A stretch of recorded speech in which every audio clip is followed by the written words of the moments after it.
Aloha and welcome to Cooking with Dino Mama. Today I am making a lazy dino garden quiche. This episode is not sponsored by anyone, and anything I use or that you see is what is available in my home or local grocery. First, let's start with our quiche crust. In a large bowl, combine 2.5 cups of all-purpose flour, 2 teaspoons of poppy seeds, and 1 teaspoon of kosher salt. Whisk just enough to combine. Then cut the half cup or 1 stick of cold butter and a 1/4 cup of solid vegetable shortening into small pieces using a pastry cutter or 2 knives. I was out of shortening, so I substituted with ghee. Coconut oil is also a great substitute. Work the butter and the shortening into the flour mixture until all the pieces are pea-sized or smaller. Make sure they work it. Next, we're going to add the 1/3 cup of ice water, just a little bit at a time, and use a pastry cutter or knives to bring the dough together.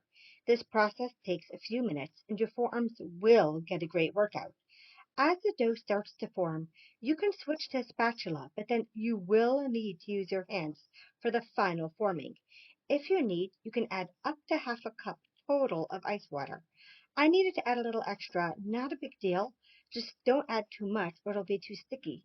Too little and the dough just won't form. And now for a dino fact. Dinosaurs are uniquely fascinating because they stand at the crossroads of science and mythology.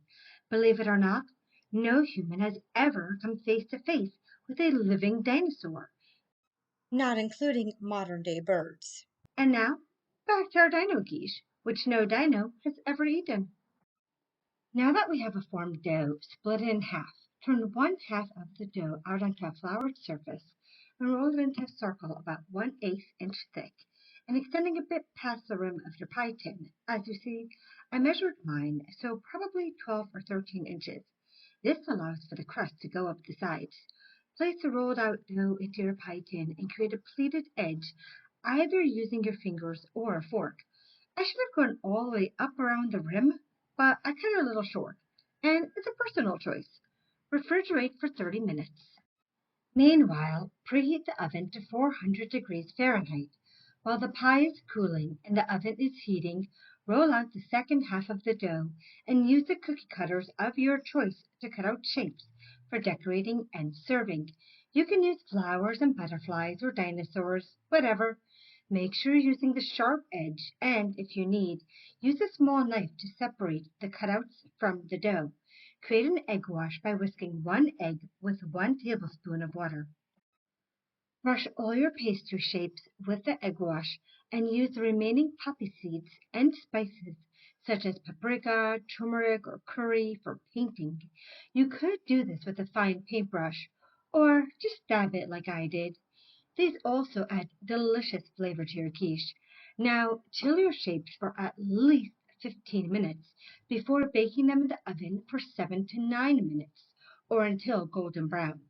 Allow the shapes to cool completely and store in an airtight container until serving, or set on the side if using immediately. If you have 2 ovens, you can roast the asparagus and bake the pie at the same time. By now, your pie should have been in the fridge for at least 30 minutes. So take it out of the fridge and if you need to, add some indents with a fork. Then line the crust with 2 pieces of foil extending over the sides, or one really big piece of foil works too. Fill the center with pie weights or dried beans. Some like rice, but I find that way too messy. Bake for 20 minutes. Don't worry about it being baked through at this point because we're not done yet. While the pie is baking, we're going to start working on our filling. The recipe I kind of followed calls for fresh chives, which you can use, or you can use other savory herbs. I had celery stalk, so I chopped up some of the delicious leaves. You should have about 2 tablespoons worth of whatever herbs you use. Most people seem to throw the leaves away, and while I get that they're not crunchy and don't go well with peanut butter or hummus, they are a great addition to cooking. Some people believe they have inflammatory, antibacterial, antiviral, and antioxidant agents. I can't prove any of that, but I do know that they won't kill you, and throwing them away is a waste. Prepare a baking pan with a silicone mat or foil and set aside. Clean your asparagus and snap off the tough ends of each stalk. If you'd like, separate a few pretty asparagus spears for decoration. Cut the rest of the fresh asparagus into bite-sized pieces and set aside while we continue prepping. In a large bowl, whisk 4 large eggs until fully mixed. Then add the snipped herbs, 1 cup of milk, and 1 cup of heavy cream, mixing well between additions.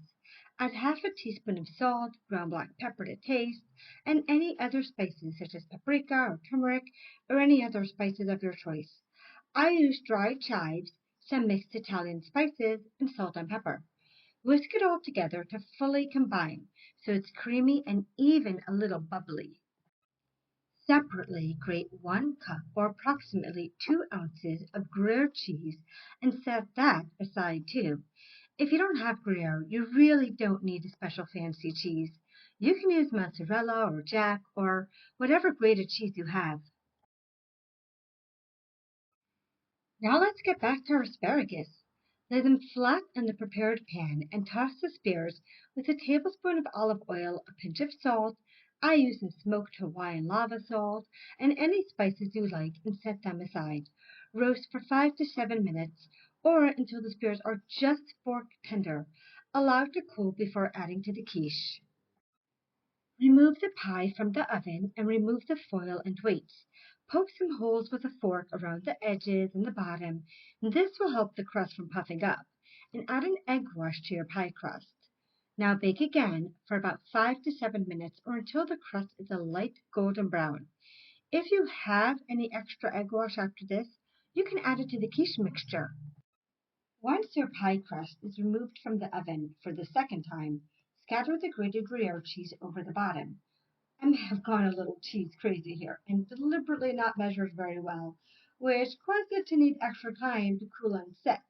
You can actually see here the golden brown color the pie crust turned from the second baking. Place your asparagus pieces evenly on top of the cheese, and then pour in the egg and milk mixture to the top. Oops. Maybe I should have used a deeper pie tin. Less asparagus or less batter? Not sure, but it's okay. Counters are easy to clean. Reduce the oven temperature from 400 to 375 and bake the quiche for 35 to 40 minutes until the filling begins to brown and the center of the filling jiggles only slightly. If the crust starts to brown too much, like burning, cover with foil. Allow the quiche to cool for at least 15 minutes before decorating with the reserved asparagus, chives, and pastry shapes to create a dino scene.